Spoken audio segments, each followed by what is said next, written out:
How you doing, YouTube? This is Gunner Restarted 67 with a new YouTube video.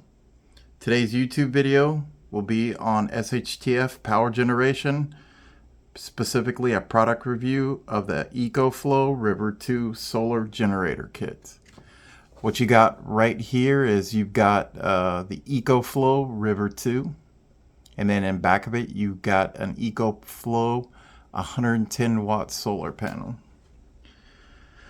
Today we're going to be going over the EcoFlow River 2 specs, basic features, and also talk about ways that this could be used in both short-term emergencies as well as long-term disaster situations. I'd like to take this time to say that this EcoFlow 2 River 2 was lent to me by a good friend that just recently has gotten into the preparedness lifestyle, and by no way am I affiliated with EcoFlow, so this review is strictly my own observation while utilizing this product. So getting into some of the basics, the River 2 has a capacity of 256 watt hours and an LFP or lithium iron phosphate batteries. Having this kind of battery chemistry is a big improvement over previous models of EcoFlow power stations. LFP batteries can last for a lot longer period of time. These specific LFP batteries in the River 2 can go over 3,000 cycles before it possibly starts having battery degradation, which is still rated at 80% of its original capacity. So that basically means you can use the River 2 about 6 times a week for the better part of a decade before you reach that 80% mark. And that makes it a good choice if you're looking for a viable long-term power source. The River 2 can handle up to 300 total running watts and up to 600 surge watts. Although it does have X boost, which we'll actually get into later in the video. As far as outlets go, the River 2 has 2 AC ports. So the AC ports are right here and right here. One of those AC ports is grounded and the other one, as you can tell, isn't. You got 2 USB-A ports and 1 USB-C port. So the USB-A, one is here, one is here, and then you got 1 USB-C port right there.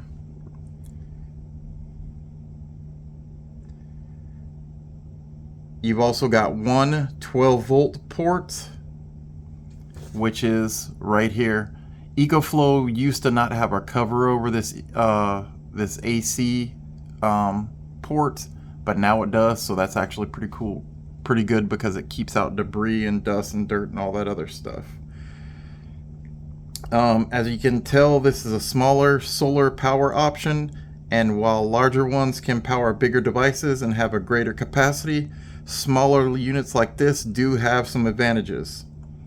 First off, they tend to be much cheaper than their larger counterpart. So if you're somebody that doesn't have a couple $1,000s or $1,500 to spend on a power station and some panels, this might be a little more of a budget-friendly solar generator bundle. Smaller power stations like this one are also going to be more portable. The River 2, it weighs less than 8 pounds, which I think is about 3 pounds lighter than the original River. It's also shorter and narrower as well, but this means that pretty much anybody is going to be able to pick this up and carry it around, even if you're somebody who's not in the best of health. Having something small like this is going to be a lot easier to maneuver than some of the larger power stations. Some of these can weigh all the way up to 40 pounds, just if not more, just for the power station itself. This doesn't weigh anywhere close to that, and also sometimes, like, this is going to be good for apartment dwellers. Maybe you don't have that much space. You can easily fit this in a set of 110 watt panels like the ones in back in a closet if you need to bug out or you're just going on like a camping trip or a road trip, and it's going to be easy to load up in your car or truck. It's not going to take up nearly as much room as some larger options. It would also be easier to protect in a makeshift Faraday cage because of EMP. All right, let's go ahead and turn this back on. That way y'all can see the display. Even something like a galvanized steel trash can with something insulating inside of it could be used to protect a small power station like this one. As far as charging methods, using AC power from a wall outlet or generator, it can go from 0 to 100% in an hour. This is thanks to EcoFlow's extreme charging technology. EcoFlow does tend to do better than other power station manufacturers in regards to charging times. I know I have other power station by a different manufacturer that takes several hours to charge from a wall outlet. And be able to charge something like this quickly is very advantageous. If there's something like a storm coming through and you just want to top it off, or if you're in a situation where you're dealing with a lot of cloudy and overcast weather and using solar panels might not be viable, you can easily hook this up even to a small inverter type generator, run that generator for an hour to get this back up to 100%, and then you can shut that other generator off and save your fuel. While this power device is that you need using a 110 watt solar panel like the one behind this EcoFlow will take somewhere between 3 to 6 hours to fully recharge this unit. And the main reason for that deviation is because it just depends on the amount of sun you get. If it's a cloudy day, it's probably going to take 6 hours, if not more. If you got a lot of time where it's full sun, you're probably only going to hit that 3-hour mark, if not just a tad bit more. You can also use a 12-volt plug in your car to charge it in around 3 hours. And this is good if you're wanting to take it with you on a road trip. Maybe you're camping, or you're in some sort of situation where you're having to leave town for an emergency. You can top this off as you're going down the road, and the River 2 can be recharged using the USB-C port on the front of the device. The River 2 also has a feature called X-Boost, which allows it to run some devices that would normally require more than 300 running watts, which is what this can handle. And it's more suited for simple devices, things like hair dryers on a low setting or quarter drills that would normally require just a little bit more power. This kind of works as a governor that says, I'm going to cap you at 300 watts. If you want to shut down, fine. But if you're trying to hook something up to this that's well beyond the limitations, like I tried to run my Ryobi circular saw that I know pulls a couple thousand starting watts, which is significantly more than the inverter for this is rated for. Then its overload protection kicked in to protect the device. To reset it, it's really easy. You just unplug the offending device from it, then you turn the power station back on, and you should be good to go. While a power station of this size isn't going to be able to handle larger devices like a full-size refrigerator or like a box freezer, you do still have some options.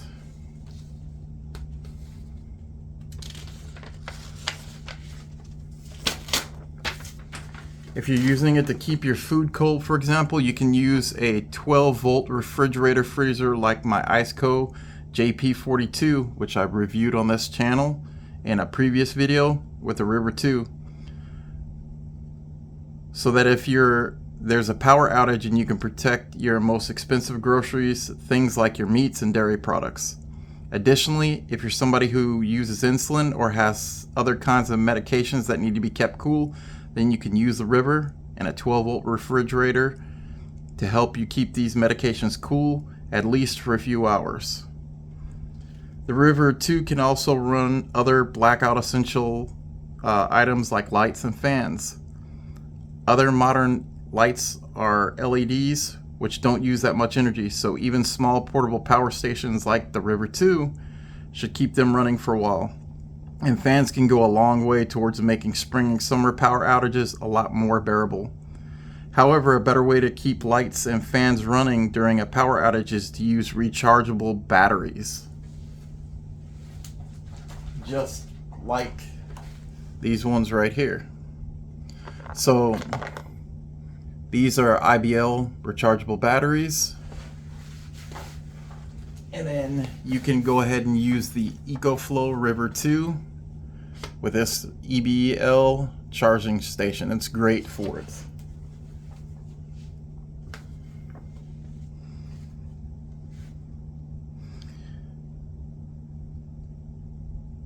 Rechargeable AA and AAA are good to have around since they can be used in flashlights and other small electronics. But you can also pick up larger rechargeable batteries as well, including D cells, low discharge nickel metal high drive batteries. So if you combine those rechargeable batteries with the River 2's LFP battery and the 110 watt solar panel, you really do have a legitimate long-term energy source for essential devices. So the bottom line is, when combined with good rechargeable batteries and power efficient devices, the River 2 helps you keep things like battery operated lights and fans running even during extended grid down situations. The River 2 can also be a good job charging other battery operated devices like cell phones, flashlights, and portable battery banks, along with important communication devices like radios, walkie-talkies. The River 2 can also power other small appliances like air mattress inflators and humidifiers. Another way that you can use the River 2 in powering my IceCo JP42 refrigerator that I spoke about earlier is to create ice packs, and cold compresses for helping with swelling from wounds. The River 2 is also capable of running some power tools, even though it can't run larger things like table saws and circular saws. You should be able to run things like drills and small air compressors, but one way to expand the kinds of tools that you can use on this power station is to use cordless power tools. And those cordless power tools can be just like this. Like this is a Ryobi 4-inch fan that I utilize. It's awesome. It's a little personal fan. I've got a little 8-inch or 10-inch Whisper Ryobi fan, and it works perfect. And then you just power them by using these batteries right here. So this River 2 is perfect for powering those up and recharging them. They go a long way. The River 2 has no problem charging cordless tool batteries, which means that you can use any tool that's compatible with those batteries. Even the corded variants may require too much power for this device. You can also find things like lights and fans that run on battery power tools, which would be very useful during power outages or blackouts. Before I actually got my first gas generator or solar generator, I actually relied heavily on cordless power tools. I got my and lights and fans during power outages, just because they last for a long period of time. And even if I didn't have a generator, I went to work or I went to somewhere that did have power, then I could just charge those devices up that way. The River 2 is also compatible with the EcoFlow app, which you can use to monitor power levels, turn outputs on and off remotely, and control other settings as well. You can do things like adjust its AC charging speed and turn on and off X boost, along with adjusting the unit's timeout and AC timeout settings. This is good if you're using power, if you're going to power something like a motion sensor base station or a 12-volt travel refrigerator like my IceCo JP42 that may not draw power for an extended period of time. What I mean by that is like my JP42 12-volt refrigerator, when the compressor kicks off, it doesn't pull any power. And some power stations, if a specific time lapses and no power is being drawn, or a minimum power is being drawn, and it's not ready for that, the power station will cut off. So you can get onto this app, the EcoFlow app, and you can adjust that setting. I would show you the app, but the app is loaded up on the phone I'm using to actually do this video right now. So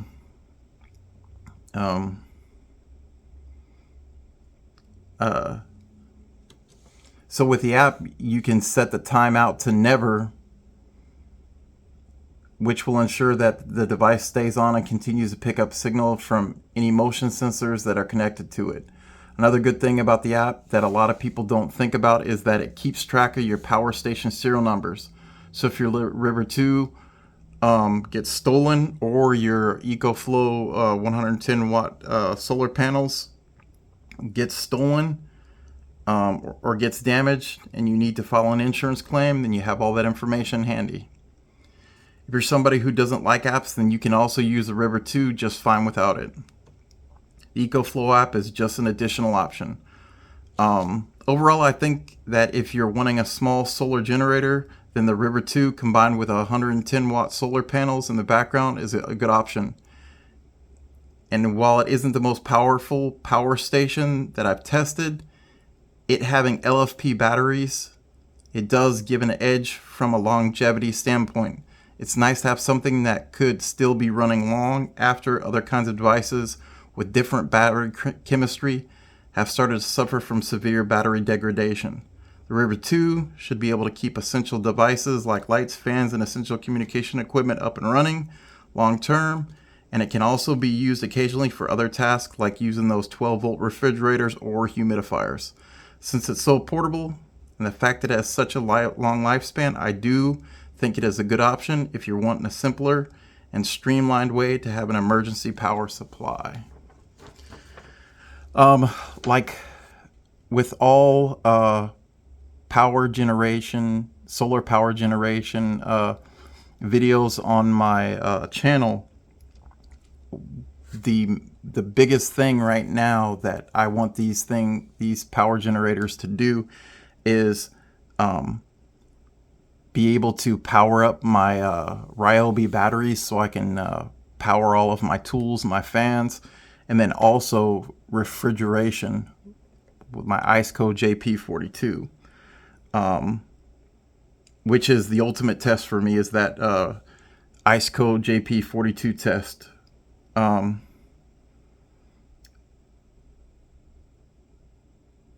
Like the IceCo JP42 12 watt or 12 volt refrigerator that I have reviewed on my channel a few months ago.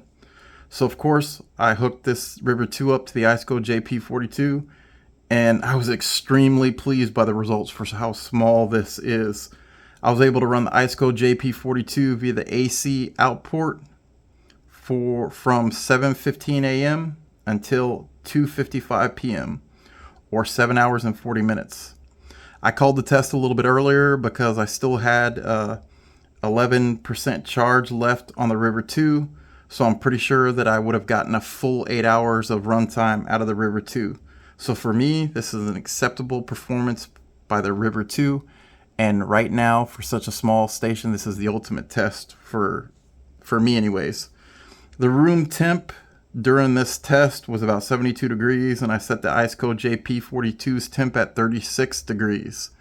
The IceCo JP42's compressor kicked on and ran for an average of 12 minutes and 10 seconds. And then the compressor cycled off for an average of 22 minutes and 15 seconds. Those are really good numbers for such a small power station. The only real issue I have with the River 2 solar bundle is that you get the River 2 power bank, the 110 watt solar panels, and all of the cables.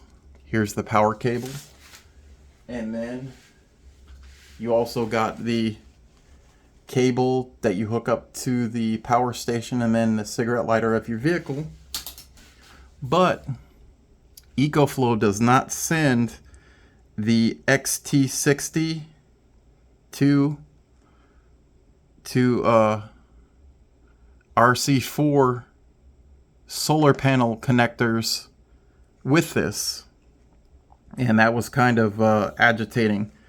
I had to purchase that cable the XT60 to RC4 cable from the EcoFlow website separately.